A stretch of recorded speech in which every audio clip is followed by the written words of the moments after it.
নমস্কার বন্ধুরা, আপনাদের প্রিয় ইউটিউব চ্যানেল WB প্লাস পয়েন্টে আপনাদের সকলকে জানাই স্বাগত। প্রতিদিনের মতো আজকেও আমরা বিভিন্ন কম্পিটিটিভ এক্সাম থেকে প্রিভিয়াস ইয়ারের প্রশ্ন নিয়ে আলোচনা করব। প্রতিটি প্রশ্ন খুবই ইম্পর্টেন্ট তোমাদের ফুড এসআই পরীক্ষার জন্য। আশা করছি এখান থেকে তোমরা বেশ কয়েকটি প্রশ্ন কমন পেয়ে যাবে। তো এর আগে আমাদের অনেক ক্লাস হয়ে গেছে, সেই ক্লাসগুলো তোমরা ডেসক্রিপশনে দেওয়া প্লেলিস্টে গিয়ে দেখে নিতে পারো, তাতে তোমাদের আরও ভালো করে প্র্যাকটিস হয়ে যাবে। তো আজকের ক্লাসটা প্রথম থেকে শেষ পর্যন্ত মনোযোগ সহকারে দেখো। তো আজকে প্রথম প্রশ্ন হচ্ছে, ভারত দুর্দশা নামক ছোট যে নাটকটা সেটা কে রচনা করেছেন?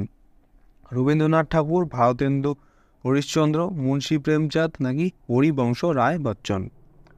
তো এই ভারত দুর্দশা নামক ছোট নাটকটি রচনা করেছেন হচ্ছে ভারতেন্দু হরিশ্চন্দ্র। তো ভারতেন্দু হরিশ্চন্দ্র ভারত দুর্দশা নামক ছোট নাটকটি লিখেছিলেন। এটি 1875 সালে প্রকাশিত হয়। নেক্সট প্রশ্ন, 1992 সালে রিও শীর্ষ সম্মেলনের 21 নম্বর এজেন্ডাটি কী ছিল? তো 1992 সালে যে রিও শীর্ষ সম্মেলন হয়েছিল সেখানে 21 নম্বর এজেন্ডাটি ছিল হচ্ছে স্থিতিশীল উন্নয়ন বা সাস্টেনেবল ডেভেলপমেন্ট নিয়ে। তো 1992 সালের রিও শীর্ষ সম্মেলনে 21 নম্বর এজেন্ডাটি ছিল স্থিতিশীল উন্নয়ন সম্পর্কিত। স্থিতিশীল উন্নয়ন বলতে এমন উন্নয়নকে বোঝায় যা ভবিষ্যৎ প্রজন্মের চাহিদা পূরণের ক্ষমতাকে আপোস না করে বর্তমানের চাহিদা মেটাতে সক্ষম। নেক্সট প্রশ্ন, চণ্ডীগড়ের স্থপতি লে কর্বুসিয়ার কোন দেশের নাগরিক ছিলেন? অর্থাৎ চণ্ডীগড়ের যে স্থাপনা করেছিলেন লে কর্বুসিয়ার, তো তিনি কোন দেশের নাগরিক ছিলেন? নেদারল্যান্ড, পর্তুগাল, ফ্রান্স নাকি মার্কিন যুক্তরাষ্ট্র? তো লে কর্বুসিয়ার ছিলেন হচ্ছে ফ্রান্সের একজন নাগরিক। তো লে কর্বুসিয়ার 1887 খ্রিস্টাব্দে সুইজারল্যান্ডে জন্মগ্রহণ করলেও তিনি 1930 খ্রিস্টাব্দে ফ্রান্সের নাগরিকতা গ্রহণ করেন। নেক্সট প্রশ্ন, এর মধ্যে কোনটি অবধ রাজ্যের প্রথম রাজধানী ছিল? লখনৌ, ফৌজাবাদ, খালিবালাবাদ নাকি কুরুক্ষেত্র? তো অবধ রাজ্যের প্রথম রাজধানী ছিল হচ্ছে ফৈজাবাদ। অপশন বি হচ্ছে সঠিক অ্যান্সার। তো ফৈজাবাদ হচ্ছে অবধ রাজ্যের প্রথম রাজধানী ছিল। 1722 খ্রিস্টাব্দে অবধ রাজ্যটি প্রতিষ্ঠিত হয়েছিল, তখন তার রাজধানী ছিল ফৈজাবাদ। সাদাত আলী খান ছিলেন অবধের প্রথম নবাব, পরে রাজধানী লখনৌতে স্থানান্তরিত করেছিলেন 1775 সালে অবধের চতুর্থ নবাব আসাফ উদ দৌলা। নেক্সট প্রশ্ন, উজ্জয়ন কোন নদীর তীরে অবস্থিত? নর্মদা, কাবেরী, তাপ্তি নাকি শিপ্রা নদীর তীরে? তো উজ্জয়ন শহরটি হচ্ছে শিপ্রা নদীর তীরে অবস্থিত। নেক্সট প্রশ্ন, খার্চি পূজা ভারতের কোন রাজ্যের একটি বিখ্যাত হিন্দু উৎসব? এটা তোমাদের অনেকবার করানো হয়েছে প্রশ্নটা, খুব ইম্পর্টেন্ট। তো সঠিক অ্যান্সার হচ্ছে অপশন সি, ত্রিপুরা রাজ্যের একটি বিখ্যাত হিন্দু উৎসব হচ্ছে খার্চি পূজা। তো খার্চি পূজা বা খার্চি মেলা হচ্ছে 14 দেবতার একটি পূজা হয়। নেক্সট প্রশ্ন, জীবাশ্ম জ্বালানি মূলত কোন শিলায় দেখা যায়? রূপান্তরিত শিলা, আগ্নেয় শিলা, পাললিক শিলা নাকি আগ্নেয়গিরি শিলাতে? তো জীবাশ্ম জ্বালানি মূলত দেখা যায় হচ্ছে পাললিক শিলার মধ্যে বা সেডিমেন্টারি রক্সের মধ্যে। তো জীবাশ্ম জ্বালানি হলো এক প্রকার জ্বালানি যা বায়ুর অনুপস্থিতিতে অবাধ পচন প্রক্রিয়ায় তৈরি হয়। নেক্সট প্রশ্ন, এপসম লবণ নিম্নলিখিত কোন ধাতুর আকরিক? পটাশিয়াম, জিঙ্ক, ক্যালসিয়াম নাকি ম্যাগনেসিয়ামে? তো এপসম লবণ বা এপসম সল্ট হচ্ছে ম্যাগনেসিয়ামের একটি আকরিক। তো এপসম লবণ হলো ম্যাগনেসিয়ামের আকরিক, আর এর সংকেতটা হচ্ছে MgSO4 7H2O। নেক্সট প্রশ্ন, নিম্নলিখিতদের মধ্যে কে হাইকোর্টের বিচারককে অপসারণ করার ক্ষমতা রাখে? রাষ্ট্রপতি, সংসদের সংখ্যাগরিষ্ঠতার দ্বারা পাশ হওয়া একটি প্রস্তাবের দ্বারা, উপরাষ্ট্রপতি, প্রধানমন্ত্রী নাকি রাজ্যপালের কাছে? তো সঠিক অ্যান্সার হচ্ছে অপশন এ, রাষ্ট্রপতি সংসদের সংখ্যাগরিষ্ঠতার দ্বারা পাশ হওয়া একটি প্রস্তাবের দ্বারা হাইকোর্টের বিচারককে অপসারণ করতে পারেন। তো ভারতীয় সংবিধানের 218 নম্বর অনুচ্ছেদের অনুসারে হাইকোর্টের বিচারককে অপসারণ করতে পারেন রাষ্ট্রপতি যখন 2/3 অংশ সংখ্যাগরিষ্ঠতার সাথে সংসদে এর প্রস্তাব পাশ হয়। সৌমিত্র সেন ছিলেন ভারতের স্বাধীনতার প্রথম বিচারপতি যার অপসারণের প্রস্তাবটি রাজ্যসভায় পাশ হয়েছিল। Very very important. তো প্রথম যে বিচারপতির বিরুদ্ধে এই আইনটি পাশ হয়েছিল সেটা হচ্ছে সৌমিত্র সেন। নেক্সট প্রশ্ন, ইউরোপের সর্বোচ্চ শিখরটির নাম কি? Mount Chimborazo, Mount Elbrus, Mount Mauna Kea নাকি মাউন্ট এটনা? সঠিক অ্যান্সারটি হচ্ছে অপশন বি, মাউন্ট এলব্রুস। তো মাউন্ট এলব্রুস হচ্ছে ইউরোপের একটি সর্বোচ্চ শৃঙ্গ। তো এলব্রুস পর্বত রাশিয়ার ইউরোপীয় অংশের দক্ষিণাংশে জর্জিয়ার সাথে রাশিয়ার সীমান্তের ঠিক উত্তর দিকে অবস্থিত একটি পর্বত। পর্বতটি ককেসাস পর্বতমালার সর্বোচ্চ এবং গোটা ইউরোপের সর্বোচ্চ পর্বত শৃঙ্গ। নেক্সট প্রশ্ন, সূর্যের ভর সৌরজগতের মোট ভরের কত শতাংশ? তো মনে রাখবে সূর্যের ভর হচ্ছে সৌরজগতের ভরের প্রায় 99.8%। নেক্সট প্রশ্ন, পৌরসভার জলে কোন রাসায়নিকটি মেশানো হয়ে থাকে?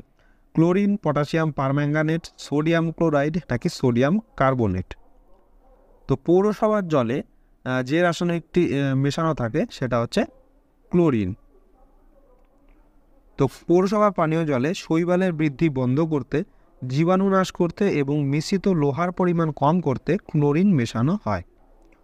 নেক্সট প্রশ্ন, সুফি সাধক মঈনুদ্দিন চিশতির দরগা বা সমাধি কোন শহরে অবস্থিত? দিল্লি, গাজিয়াবাদ, আজমির নাকি গোয়ালিয়রে? তো সুফি সাধক মঈনুদ্দিন চিশতির দরগাটি হচ্ছে আজমেরে অবস্থিত। তো আজমির শরীফ দরগা হজরত খাজা মঈনুদ্দিন চিশতির দরগা, যা খাজা বাবার মাজার নামেও পরিচিত, এটি ভারতের রাজস্থানের আজমের জেলায় অবস্থিত। নেক্সট প্রশ্ন, গ্যালভানোমিটার ব্যবহৃত হয় কিসের জন্য? আলোর দিক শনাক্ত করতে, তড়িৎ প্রবাহের দিক শনাক্ত করতে, চৌম্বকীয় আবেশের দিকটি শনাক্ত করতে নাকি শব্দের দিক শনাক্ত করতে? তো গ্যালভানোমিটার প্রয়োগ করা হয় হচ্ছে তড়িৎ প্রবাহের দিকটি শনাক্ত করতে। তো একটি গ্যালভানোমিটার তড়িৎ প্রবাহের দিক শনাক্ত করতে ব্যবহৃত হয়। জোহান শোয়েগার 1820 সালে এই ডিভাইসটি আবিষ্কার করেছিলেন। নেক্সট প্রশ্ন, উদ্ভিদবিদ্যার জনক হিসাবে কাকে বিবেচনা করা হয়? থিওফ্রাস্টাস, নিকোলাস কোপারনিকাস, অ্যারিস্টোটল নাকি ল্যামার্ককে? তো উদ্ভিদবিদ্যার জনক হিসাবে বিবেচনা করা হয় হচ্ছে থিওফ্রাস্টাসকে। তো থিওফ্রাস্টাসকে উদ্ভিদবিদ্যার জনক হিসাবে বিবেচনা করা হয়। তোমাদের জন্য হোমওয়ার্ক, এখানে উদ্ভিদবিদ্যার জনক হিসেবে তো থিওফ্রাস্টাসকে আমরা চিনি, কিন্তু প্রাণীবিদ্যার জনক হিসেবে কাকে আমরা চিনি এটা তোমরা কমেন্টে জানাবে, হোমওয়ার্ক তোমাদের। নেক্সট প্রশ্ন, বৃক্কের আবরণীকে কি বলা হয়? প্লুরাল মেমব্রেন, পেরিকার্ডিয়াম ঝিল্লি, রেনাল ক্যাপসুল নাকি প্লুরা? তো মনে রাখবে বৃক্কের আবরণীকে বলা হয় হচ্ছে রেনাল ক্যাপসুল। নেক্সট প্রশ্ন, সংসদের যৌথ অধিবেশন সম্পর্কিত আর্টিকেলটি হলো, অর্থাৎ সংসদের যে যৌথ অধিবেশন, অর্থাৎ লোকসভা এবং রাজ্যসভা যে একসাথে যে অধিবেশনটা হয় সেই অধিবেশনটা কোন আর্টিকেল অনুসারে হয়ে থাকে? 105, 108, 110 নাকি 111 নম্বর আর্টিকেল অনুসারে? তো সংসদের যে যৌথ অধিবেশন এটা হয়ে থাকে হচ্ছে 108 নাম্বার আর্টিকেল অনুসারে। তোমাদের জন্য কমেন্টে অ্যান্সার করবে যে সংসদের যে যৌথ অধিবেশন হয় এই অধিবেশনে কে সভাপতিত্ব করে, এটা তোমরা কমেন্টে জানাবে। ভেরি ভেরি ইম্পর্টেন্ট প্রশ্ন। নেক্সট, অলিগোপলি এর বৈশিষ্ট্য কি হয়? তো অলিগোপলির বৈশিষ্ট্য হয় হচ্ছে কয়েকজন বিক্রেতা এবং অনেক জন ক্রেতা থাকে সেখানে। তো অলিগোপলির ক্ষেত্রে অনেক ক্রেতা থাকলেও সমস্ত মার্কেটটি পরিচালনা করা কয়েকজন বড় বিক্রেতা থাকে। নেক্সট প্রশ্ন, ভারতের ওয়ার্ল্ড হেরিটেজ সাইট বন জেসাসের বেসিলিকাতে কার সমাধি রয়েছে? William Carey, Francis Javier, Hudson Taylor নাকি ডেভিড লিভিংস্টোন? তো ভারতের ওয়ার্ল্ড হেরিটেজ সাইট বন জেসাসের বেসিলিকাতে সমাধি রয়েছে হচ্ছে ফ্রান্সিস জাভিয়ারের। তো সেন্ট ফ্রান্সিস জাভিয়ারের সমাধিটি গোয়ার বোম জেসাসের বাসিলিকা নামক চার্চটিতে রয়েছে। 1986 সালে এই চার্চটিকে জাতিসংঘের ওয়ার্ল্ড হেরিটেজ সাইট হিসেবে ঘোষণা করা হয়েছিল। নেক্সট প্রশ্ন, সিংহের বিজ্ঞানসম্মত নাম কি? ক্যানিস লুপাস, প্যান্থেরা লিও, অ্যাকিনোনিক্স জুবাটাস নাকি প্যান্থেরা টাইগ্রিস? তো মনে রাখবে সিংহের বিজ্ঞানসম্মত নাম হচ্ছে প্যান্থেরা লিও, আর বাঘের বিজ্ঞানসম্মত নাম হচ্ছে প্যান্থেরা টাইগ্রিস। নেক্সট প্রশ্ন, মহাত্মা গান্ধী কতবার ভারতীয় জাতীয় কংগ্রেসের সভাপতি হয়েছিলেন? ভেরি ভেরি ইম্পর্টেন্ট প্রশ্ন। তো মহাত্মা গান্ধী হচ্ছে মাত্র একবারের জন্যই ভারতীয় জাতীয় কংগ্রেসের সভাপতি ছিলেন। তো মহাত্মা গান্ধী 1924 সালে ভারতীয় জাতীয় কংগ্রেসের সভাপতি নির্বাচিত হন। অধিবেশনটি হয়েছিল কর্ণাটকের বেলগাঁওয়ে। নেক্সট প্রশ্ন, সাধারণ মাছি নিম্নলিখিত কোন রোগগুলির প্রধান বাহক হিসেবে কাজ করে? তো সাধারণ মাছি হচ্ছে টাইফয়েড এবং আমাশয় এই রোগের বাহক হিসেবে কাজ করে। নেক্সট প্রশ্ন, মোস্ট ফেভার্ড নেশন শব্দটি নিম্নলিখিত কোন সংস্থার সাথে সম্পর্কিত? WTO, আসিয়ান, সার্ক নাকি ওয়ার্ল্ড ব্যাংকের সাথে? তো মোস্ট ফেভার্ড নেশন এই শব্দটি হচ্ছে WTO অর্থাৎ ওয়ার্ল্ড ট্রেড অর্গানাইজেশনের সাথে সম্পর্কিত মোস্ট ফেভার্ড নেশন। তো মোস্ট ফেভার্ড নেশন শব্দটি WTO এর সাথে সম্পর্কিত। বিশ্ব বাণিজ্য সংস্থার সদর দপ্তরটি হচ্ছে সুইজারল্যান্ডের জেনেভা শহরে। বিশ্ব বাণিজ্য সংস্থা 1995 সালে প্রতিষ্ঠিত হয়েছিল। এগুলো মনে রাখবে, ভেরি ভেরি ইম্পর্টেন্ট। সদর দপ্তর কোথায় আর কবে প্রতিষ্ঠিত হয়েছিল আর মোস্ট ফেভার্ড নেশন কাকে বলা হয়, এগুলো মনে রাখবে। নেক্সট প্রশ্ন, পঞ্চবার্ষিকী পরিকল্পনার বদলে বার্ষিক পরিকল্পনা গ্রহণ করা হয়েছিল নিম্নলিখিত কোন সময়কালে? তো পঞ্চবার্ষিকী পরিকল্পনার বদলে বার্ষিক পরিকল্পনা গ্রহণ করা হয়েছিল হচ্ছে 1990 থেকে 1992 সালের সময়। নেক্সট প্রশ্ন, নিচের কোন জোড়াটি সঠিক? 49তম সমান্তরাল লাইন আমেরিকা যুক্তরাষ্ট্র এবং কানাডার মধ্যে, 38তম সমান্তরাল লাইন চীন এবং উত্তর কোরিয়ার মধ্যে, ডুরান লাইন ভারত ও পাকিস্তান, র্যাডক্লিফ লাইন ভারত এবং শ্রীলঙ্কা। কোনটা সঠিক হবে? সঠিক অ্যান্সার হচ্ছে অপশন এ, 49তম সমান্তরাল লাইন হচ্ছে আমেরিকা যুক্তরাষ্ট্র এবং কানাডার মধ্যে রয়েছে। নেক্সট প্রশ্ন, তামিলনাড়ুতে কাবেরী নদীর উপরে অবস্থিত নদী স্ট্যানলি জলাশয়টি নিম্নলিখিত কি নামে বেশি পরিচিত? গ্র্যান্ড অ্যানিকোট বাঁধ, আলিয়ার বাঁধ, মেট্টুর বাঁধ নাকি কলনাই বাঁধ? তো সঠিক অ্যান্সার হচ্ছে অপশন সি, মেট্টুর বাঁধ নামে পরিচিত এই স্ট্যানলি যে জলাশয়টি রয়েছে এটা। নেক্সট প্রশ্ন, ভারতীয় সংবিধানে কতগুলি রিট বা লেখ উল্লিখিত রয়েছে? 5টি, 4টি, 7টি নাকি 6টি? তো ভারতের সংবিধানে মোট 5টি রিটের উল্লেখ রয়েছে। নেক্সট প্রশ্ন, মুঘল সম্রাট জাহাঙ্গীরের বিয়ে হয়েছিল নূরজাহানের সাথে। তো নূরজাহানের আসল নামটা কি ছিল? মেহের উন্নিসা, হজরত মহল, যোধাবাই নাকি অঞ্জুমান বানু বেগম? তো নূরজাহানের আসল নামটি ছিল হচ্ছে মেহের উন্নিসা। নূরজাহান একজন মুঘল সম্রাজ্ঞী যার পিতৃদত্ত নাম ছিল মেহের উন্নিসা, অর্থাৎ পিতা দ্বারা প্রাপ্ত নাম ছিল মেহের উন্নিসা। তিনি মুঘল সম্রাজ্ঞী ও সম্রাট জাহাঙ্গীরের প্রধান মহিষী ছিলেন। নূরজাহান শব্দটির অর্থ হচ্ছে জগতের আলো। নেক্সট প্রশ্ন, পেরিয়ার জাতীয় উদ্যানটি কোন রাজ্যে অবস্থিত? Very very important. Maharashtra, Karnataka, Tamil Nadu নাকি কেরালা রাজ্যে? তো পেরিয়ার জাতীয় উদ্যানটি হচ্ছে কেরালা রাজ্যে অবস্থিত। তো পেরিয়ার জাতীয় উদ্যান ও বন্যপ্রাণী অভয়ারণ্য কেরালার কোট্টায়াম, ইদুক্কি এবং পাঠানথিট্টা জেলাগুলি জুড়ে অবস্থিত। নেক্সট প্রশ্ন, চামেরা বাঁধটি ভারতের কোন রাজ্যে অবস্থিত? উড়িষ্যা, হিমাচল প্রদেশ, মধ্যপ্রদেশ নাকি জম্মু এবং কাশ্মীরের মধ্যে? তো এই চামেরা বাঁধটি হচ্ছে হিমাচল প্রদেশ রাজ্যে অবস্থিত। তো হিমাচল প্রদেশের রবি নদীর ওপরে অবস্থিত হচ্ছে এই চামেরা বাঁধটি। এই প্রশ্নটাও আসতে পারে তোমাদের, যে চামেরা বাঁধটি কোন নদীর উপরে তৈরি হয়েছে? সেটা হচ্ছে রবি নদীর উপরে তৈরি হয়েছে। কোন পঞ্চবার্ষিকী পরিকল্পনা মহালানবিশ প্ল্যান নামে পরিচিত? ভেরি ভেরি ইম্পর্টেন্ট, অনেক রিপিটেড প্রশ্ন এটা। তো পঞ্চম, দ্বিতীয়, তৃতীয় নাকি কোনোটিই নয়? তো মনে রাখবে মহালানবিশ প্ল্যান নামে পরিচিত হচ্ছে দ্বিতীয় পঞ্চবার্ষিকী পরিকল্পনা। নেক্সট প্রশ্ন, নিচের কোন পাসটি তাওয়াংকে লাসার সাথে যুক্ত করেছে? বোমলা পাস, চানকান প্লাস, কুমজাওতং পাস নাকি পুঙ্গান পাস? তো সঠিক অ্যান্সার হচ্ছে অপশন এ, বোমলা পাস। তো বোমলা পাসটি হচ্ছে তাওয়াংকে লাসার সাথে যুক্ত করে। তো লাসা অর্থাৎ তিব্বত স্বায়ত্তশাসিত অঞ্চলের প্রধান শহর। এটি বোমলা পাসের সাহায্যে অরুণাচল প্রদেশের তাওয়াংয়ের সাথে যুক্ত করে। নেক্সট প্রশ্ন, কৃষ্ণা নদীর ওপরে অবস্থিত আলমাট্টি প্রকল্পটি কোন দুটি রাজ্যের মধ্যে বিবাদের বিষয় ছিল? কর্ণাটক গোয়া, কর্ণাটক অন্ধ্রপ্রদেশ, কর্ণাটক তামিলনাড়ু নাকি অন্ধ্রপ্রদেশ এবং তামিলনাড়ুর মধ্যে? তো কৃষ্ণা নদীর ওপরে অবস্থিত যে আলমাট্টি প্রকল্পটি সেটা হচ্ছে কর্ণাটক এবং অন্ধ্রপ্রদেশ রাজ্যের মধ্যে বিবাদের কারণ ছিল। নেক্সট প্রশ্ন, ভারতীয় সংবিধানের অধীনে জারি করা রিট সম্পর্কিত কিছু তথ্য নিচে দেওয়া হলো। এখানে হারবাস কর্পাস সম্পর্কে সঠিক বক্তব্যটি শনাক্ত করুন। তো আমরা যে আগেই কিছুক্ষণ আগে আমরা পড়লাম যে রিট কতগুলো হয়, টোটাল 5টা রিট হয়। সেই 5টা রিটের মধ্যে একটা হচ্ছে হারবাস কর্পাস। তো হারবাস কর্পাস মানে কি হয়, এখানে কোনটা অপশন ঠিক হবে?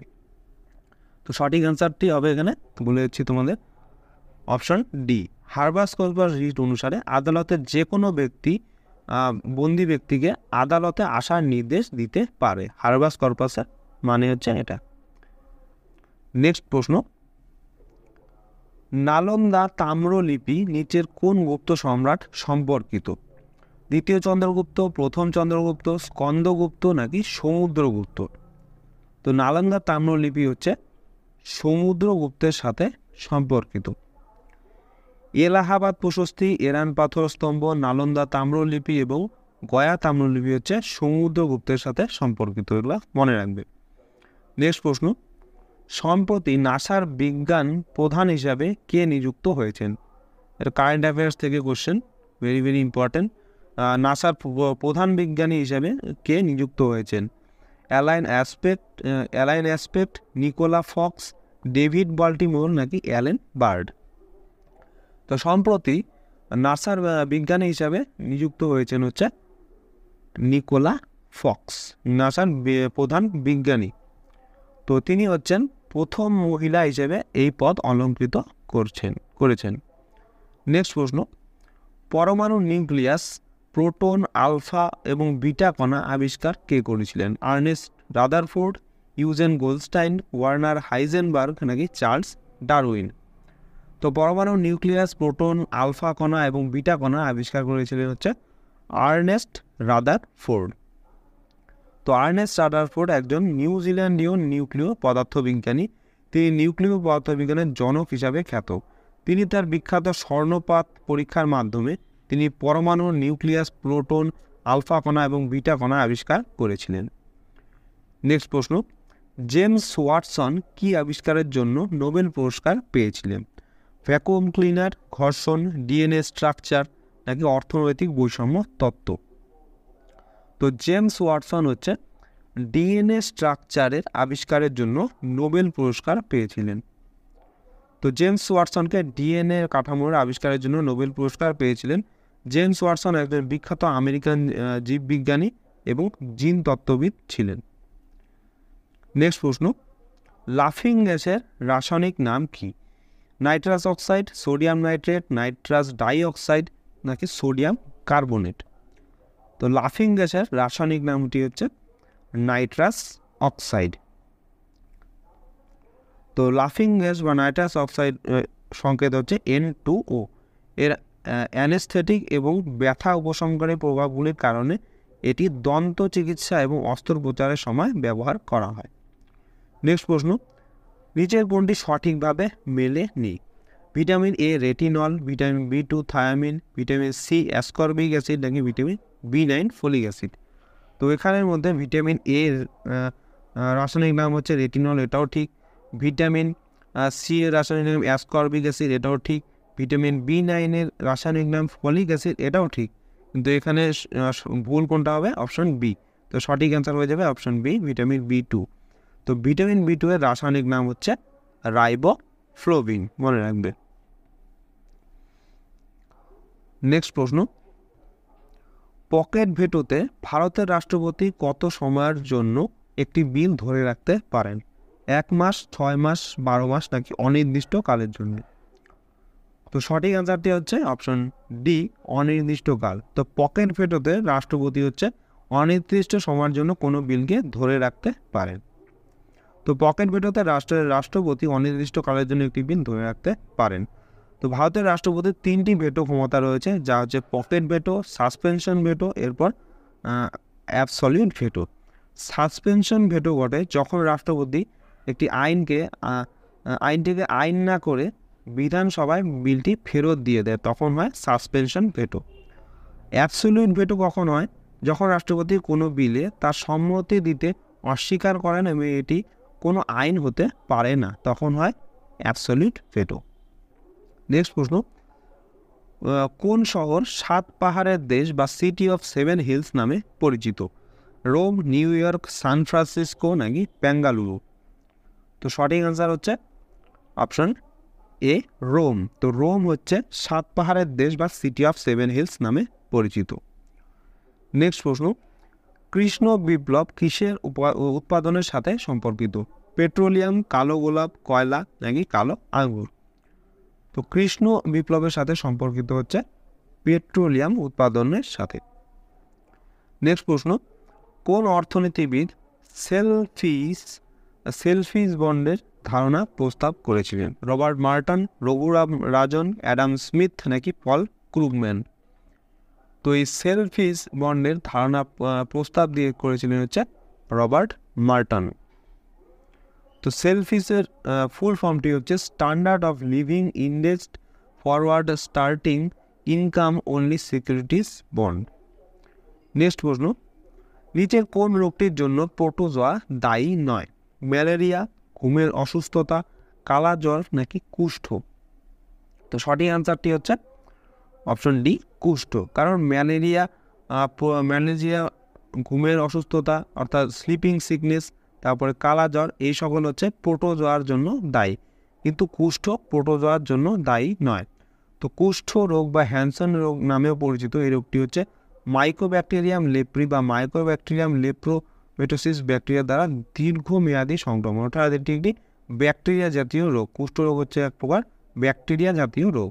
তো সংক্রমণটি স্নায়ু, শ্বাস প্রশ্বাসের নালী, ত্বক এবং চোখের ক্ষতি করতে পারে। নেক্সট প্রশ্ন, যক্ষ্মা সম্পর্কিত রিসার্চ এবং আবিষ্কারের জন্য কে শরীরবিজ্ঞান বা মেডিসিনে 1905 সালে নোবেল পুরস্কার জিতেছিলেন?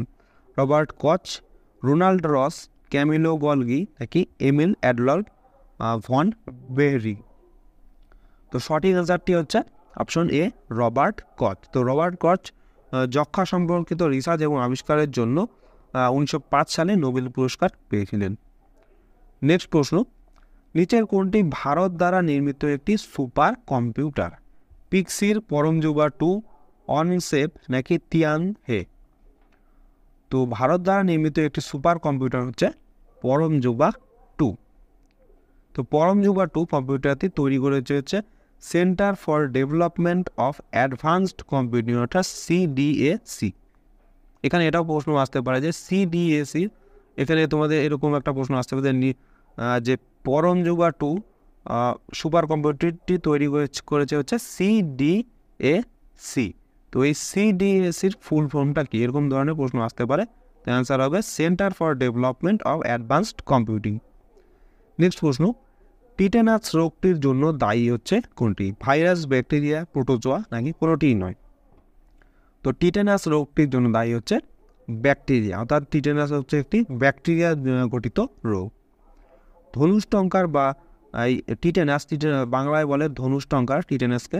তো ধনুষ্টঙ্কার হলো একটি রোগ যার ফলে ঐচ্ছিক পেশি তন্তুর দীর্ঘায়িত সংকোচন ঘটে। নেক্সট প্রশ্ন, নিচের কোনটি অন্তঃক্ষরা গ্রন্থি নয়? পিনিয়াল গ্রন্থি, পিটুইটারি গ্রন্থি, যকৃৎ নাকি অ্যাড্রিনাল গ্রন্থি? তো অন্তঃক্ষরা গ্রন্থি নয়, অর্থাৎ বহিঃক্ষরা গ্রন্থি হচ্ছে যকৃৎ, অপশন সি। তো বিভিন্ন প্রকার গ্রন্থি সম্পর্কে আমরা জেনে নিই একটু। তো এন্ডোক্রিন বা অন্তঃকরা গ্রন্থি হচ্ছে যে গ্রন্থির ক্ষরণ সরাসরি রক্তে মিশে যায়, যেমন পিটুইটারি, অ্যাড্রিনাল এবং থাইরয়েড। এরপরে এক্সেপ্টিন বা বহিঃক্ষরা গ্রন্থি হচ্ছে যে গ্রন্থির ক্ষরণ হচ্ছে নালীর মাধ্যমে গ্রন্থির বাইরে নিঃসৃত হয়, যেমন যকৃৎ, লালা গ্রন্থি ইত্যাদি। এরপরে আছে মিশ্র গ্রন্থি। তো মিশ্র গ্রন্থি হচ্ছে অনাল ও সনাল উভয় প্রকার গ্রন্থির সমন্বয়, অর্থাৎ অন্তঃক্ষরা এবং বহিঃক্ষরা গ্রন্থি উভয় প্রকার গ্রন্থির সমন্বয়ে গঠিত যেগুলো গ্রন্থি হয় সেগুলো মিশ্র গ্রন্থি নামে পরিচিত। আর এগুলো মিশ্র গ্রন্থির কয়েকটি উদাহরণ হচ্ছে অগ্নাশয় এবং শুক্রাশয়, এগুলো মনে রাখবে। নেক্সট প্রশ্ন এবং আজকের ক্লাসের লাস্ট প্রশ্ন, base erosion and profit shifting অর্থাৎ বিইপিএস কিসের সাথে সম্পর্কিত? দেশ জুড়ে পণ্য চলাচল, বিভিন্ন দেশ জুড়ে দক্ষ পেশাদারদের বিনামূল্যে চলাচল, কর এড়ানোর কৌশল, নাকি ব্যাংকিং খাতে এনপিএ সংকট সমাধান করা? তো base erosion and profit shifting হচ্ছে কর এড়ানোর কৌশলের সাথে সম্পর্কিত। তো বন্ধুরা, এই ছিল আজকে আমাদের ক্লাস। তোমাদের কেমন লাগলো অবশ্যই কমেন্ট করে জানাবে। ভালো লেগে থাকলে অবশ্যই একটি লাইক করবে এবং চ্যানেলে নতুন হয়ে থাকলে চ্যানেলটিকে অবশ্যই সাবস্ক্রাইব করে রাখবে এরকম আরও নতুন ক্লাসের জন্য। তো তোমাদের সাথে দেখা হচ্ছে নেক্সট